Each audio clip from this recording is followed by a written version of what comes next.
So, you're thinking of starting a business in Bangladesh? Great! Today, we're going to transform the country's complex regulations into a super clear visual roadmap. We'll cut right through all the jargon to give you the most direct path from that brilliant idea in your head to your official launch day. You know, starting a business anywhere can feel like you're trying to find your way through a maze, blindfolded, especially with all the legal paperwork. But what if you had a map? A map that showed you every single turn, every checkpoint, and every potential dead end. Okay, let's dive in and build that map together. We've broken this whole journey down into 5 simple stages. We're going to start with the single most important decision you'll make, then walk through the essential paperwork, get the money side of things sorted, tackle those tricky industry-specific hurdles, and finally, we'll look at how to stay compliant once you're up and running.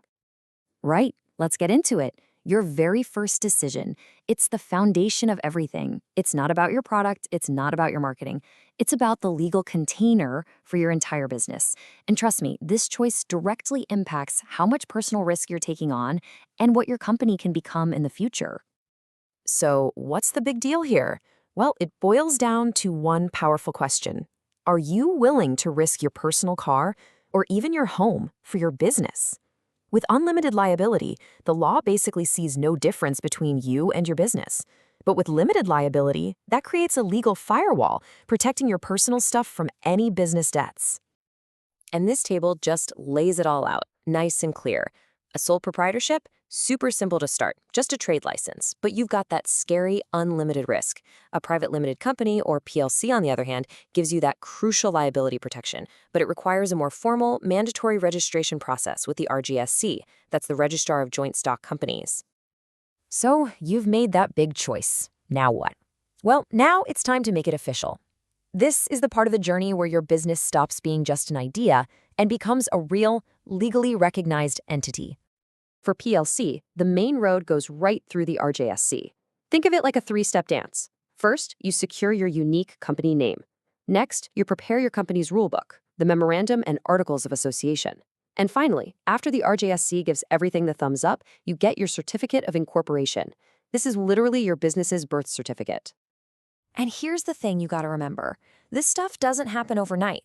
From the very start to the finish line, you should realistically plan for about 10 to 20 working days to get that final certificate. So, a little patience and making sure your documents are perfect from the get-go are going to be your best friends here. Now, this next one is non-negotiable, whether you're a one-person shop or a full-blown PLC, the trade license. It's basically your permit to operate in a specific area. And notice the order here. If you're a PLC, you need that certificate of incorporation before you can even apply for this. The good news? The whole process is online now and pretty quick. Okay, your business is legally registered. Awesome. But to actually, do business, you need to be able to manage money legally. And that means getting right with the tax man and opening a proper bank account. Now listen up, because this is a really big deal and a recent change. It used to be that just getting a taxpayer ID number, or TIN, was enough. Not anymore. The National Board of Revenue now demands proof that you've actually filed your tax return. Without this document, this PSR, you can get blocked from renewing your trade license or even doing basic banking. It's a huge shift. So the next big question is VAT. Does your business need to register? Well, this chart makes it super simple. If your yearly turnover is over 3 crore taka, yep, full VAT is a must. Between 50 lakh and 3 crore, you fall into a simpler turnover tax system. But look at that third bar. If you import or export anything, it doesn't matter how small your turnover is, you have to register for VAT, period. And to wrap up the whole financial setup, you need that bank account. For a PLC, it absolutely must be a separate corporate account. This is key to keeping that limited liability protection we talked about. And as you can see, the list of documents the bank needs is basically a paper trail of all the official registrations you've already done. You'd think you'd be done by now, right? Well, for many businesses, the journey isn't quite over yet. Depending on exactly what you do, you might need special approvals from different government bodies. And honestly, these can be the most challenging and time-consuming parts of the whole process. And this right here, this is the big one, the potential showstopper. If your business has a high environmental impact, we're talking manufacturing, chemical processing, that kind of thing, you're in the red category. That means you need an environmental clearance certificate. This isn't just another form. It requires a deep dive environmental impact assessment, a process that can add months, not weeks, to your timeline. You have to plan for this bottleneck. And yeah, the list just keeps going. Running a restaurant? You need a license from the Food Safety Authority. Opening a factory? You need the fire service to sign off. A clinic? That's the Health Services Directorate. Even just protecting your brand name requires a trademark registration.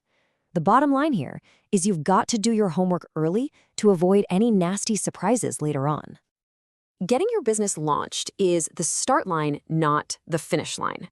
So for our last section, let's look at what comes next. It's all about staying compliant, which is an ongoing cycle of reporting and renewals that you've got to stay on top of.